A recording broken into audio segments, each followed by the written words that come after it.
আজকে সবার মঞ্চে এবং মঞ্চের সামনে যারা আছেন সবার প্রতি শান্তি ও মঙ্গল প্রতিষ্ঠিত হোক। আমরা শোক সভা বলাটা ঠিক না, স্মরণ সভায় আছি তো, এবং এই সভাটিকে বিশেষভাবে তাৎপর্যমণ্ডিত করেছেন বঙ্গবীর কাদের সিদ্দিক উপস্থিতিতে, এবং এই জন্যই যে তিনি মুক্তিযুদ্ধের অকুতোভয় একজন যোদ্ধা, এবং যেখানে খন্দকার নুরুর রহমান সালিম যুদ্ধ করেছে। আজকের বাংলাদেশ, তার কাছে আমার প্রশ্ন, আজকের বাংলাদেশ 55 বছর বয়স চলে যায়, সেই বাংলাদেশ কি আপনার মুক্তিযুদ্ধের স্বপ্নের কথা বলে? যদি না বলে থাকে তাহলে আপনি প্রতিবাদ কেন করছেন না? মুক্তিযোদ্ধারা কেন প্রতিবাদ করছেন? আমি আমার মতো শ্রেণীকক্ষে বহুবার প্রতিবাদ করেছি, কিন্তু আপনারা মুক্তিযোদ্ধারা স্বপ্নের কথা বলছেন না।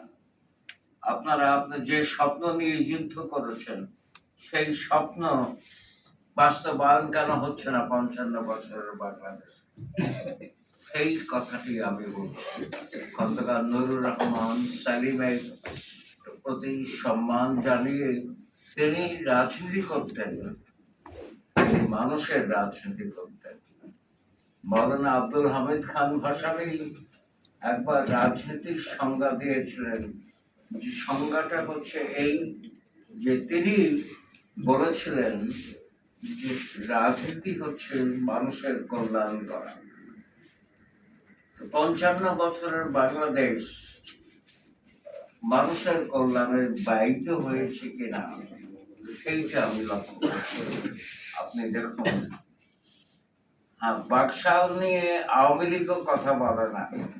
বাকশাল কথা হচ্ছে, বাকশাল একদলীয় শাসন। আমি গবেষণা করে দেখেছি এটা একদলীয় শাসন ছিল না।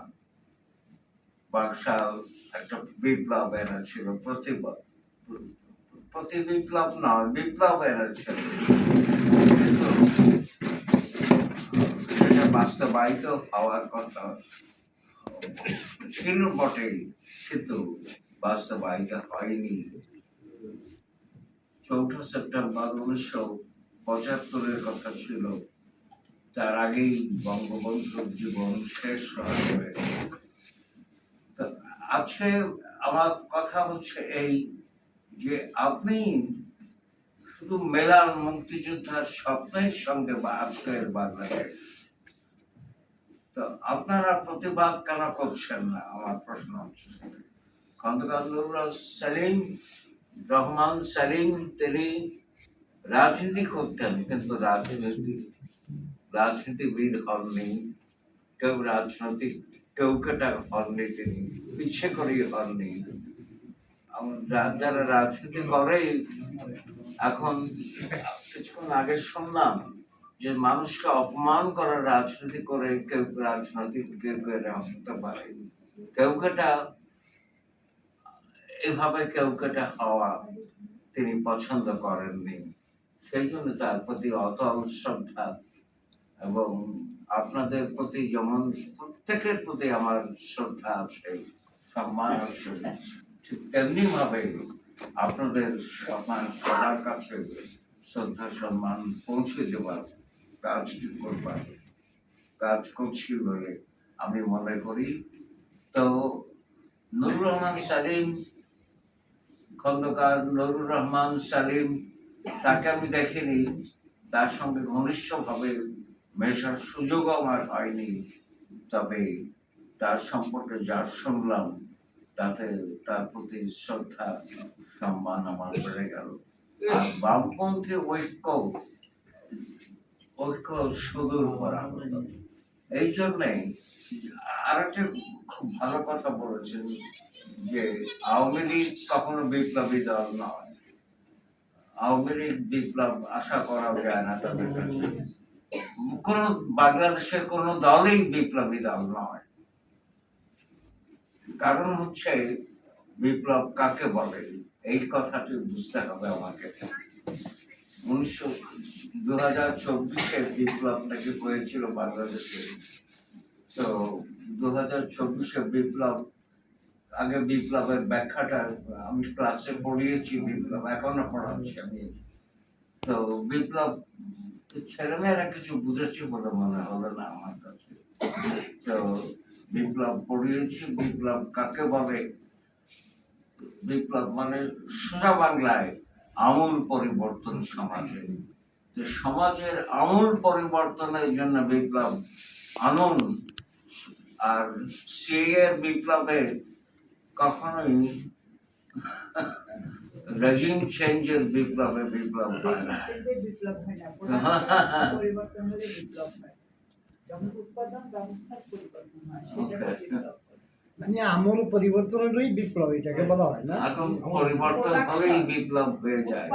উৎপাদন পরিবর্তন, উৎপাদন ব্যবস্থার আমূল পরিবর্তন। আমূল পরিবর্তন যদি না হয় তাহলে বিপ্লব হয় না।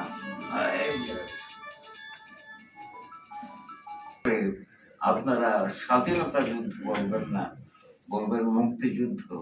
কারণ 7ই মার্চ বক্তব্য আমি শুনেছি ওখানে বসে থেকে, বা টিএসসির দেয়ালের উপর বসেছিলাম, পকেটে আমার পাঞ্জাবির পকেটে ছিল বুট বাদাম। আমার এক বন্ধুর সঙ্গে বসেছিলাম, সেখানে বঙ্গবন্ধুকে বলতে শুনেছি যে এবারের সংগ্রাম আমাদের স্বাধীনতা সংগ্রাম,